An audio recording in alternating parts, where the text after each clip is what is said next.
I'm Katrina, this is So and Tare, and today I want to talk to you about urban foraging. So I did have one other foraging video so far. I've only done one, but it's up in the corner here. And I foraged a lot. There's a lot of stuff you guys don't see too. Part of what you can do in city living, in urban living, is forage planted street trees, you know, city parks if you're allowed, even your neighbors. So there are a lot of people who have fruit trees that don't eat them, or they don't eat the ground fall. Ground fall is what it's called when the trees have released their fruit and they've fallen onto the ground, and it is completely good. A lot of trees, including like my pineapple guava, they are ripe when they fall. So that is something to keep in mind. If you see fruit on the ground, it might just be ripe fruit. But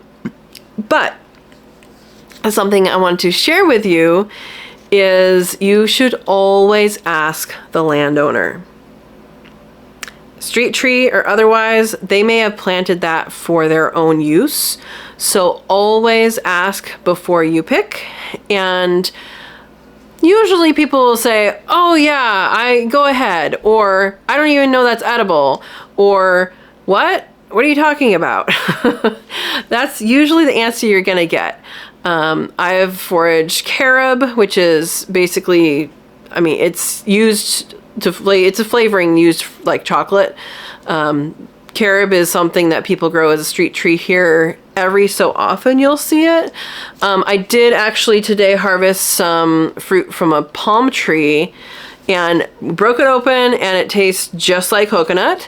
And I would have passed this by, except I was at a California Rare Fruit Growers potluck recently, and someone was talking about this palm fruit that you can crack open the seed of, and it basically is a little tiny coconut. So there are several kinds of palm trees, so I probably should have identified the kind of palm tree before I tasted it. I didn't. There are actually some palms that you should not eat the fruit of. So I will be looking up, before I eat any more, I will be looking up the type of palm tree. It does taste exactly like coconut though. So this is filled up to here. I knocked on the door, and here's what it looks like when it's all dried up. And so that's like a husk of a coconut.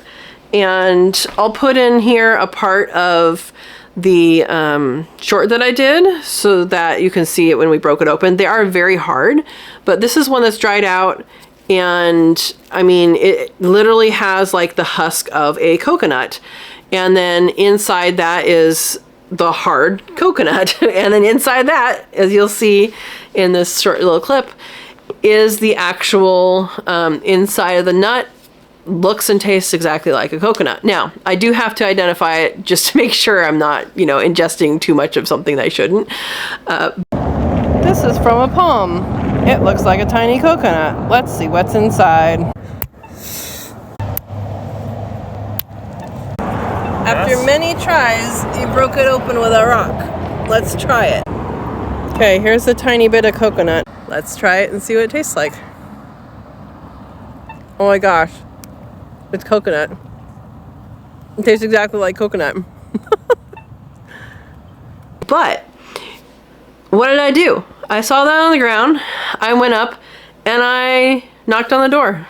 And I said, hey, do you guys use that fruit that falls from your palm trees? And she didn't have a clue what I was talking about. And that's fine, because for most people that fruit is waste. It's something messy on the sidewalk. So I talked to her about it, told her about it, and she said, oh yeah, go ahead and do that. You want a bag? So you can harvest what other people are not harvesting. I really, really, really encourage you to ask.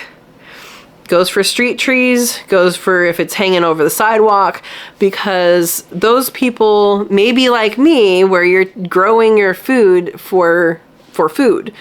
It may have been somebody that planted a tree years ago and they actually don't care because, oh, I don't eat that. You know, we never do that. And, you know, I've done this with several different types of fruit. There was one guy who didn't eat his plums anymore. He offered to pick plums, and that was right off the street. There was a guy who was offering people to come and pick persimmons because he had just way too much. And so that's good too. I would say also know, like, if it's something they're not using and not going to use, like these palms, and I did leave her my number in case she wants some. But you know, I did collect quite a bit. If someone is saying yes, you can collect some, define what some is, because you don't want to be the person that cleans out someone's tree. Now with these, there's going to be more that fall. They're not using them, so I'm not concerned about that. Plus, she has my number in case she really does want some. Decides, you know, later that she's like, oh, I really wanted to try something with this. Then she has a way to contact me. But I want to encourage you to look around. So I know I'm in California. We don't have much of a winter. I know other places, you know, some of my viewers have a lot of winter. So think about what's in your town. Maybe take a drive, take a walk, and say, oh yeah, that's where that apple tree is. That's where that pear tree is. Oh, that's that citrus tree or whatever. And take a walk and maybe even talk to your neighbors before things are ripe and say, oh wow, you know, I noticed last year that a lot of the fruit was on the ground. Do you use it? And if they don't, you know, say, oh, well, would you mind if I do?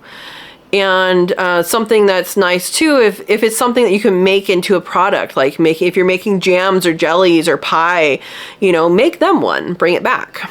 So anyway, I just wanted to encourage you guys about that and show you my find.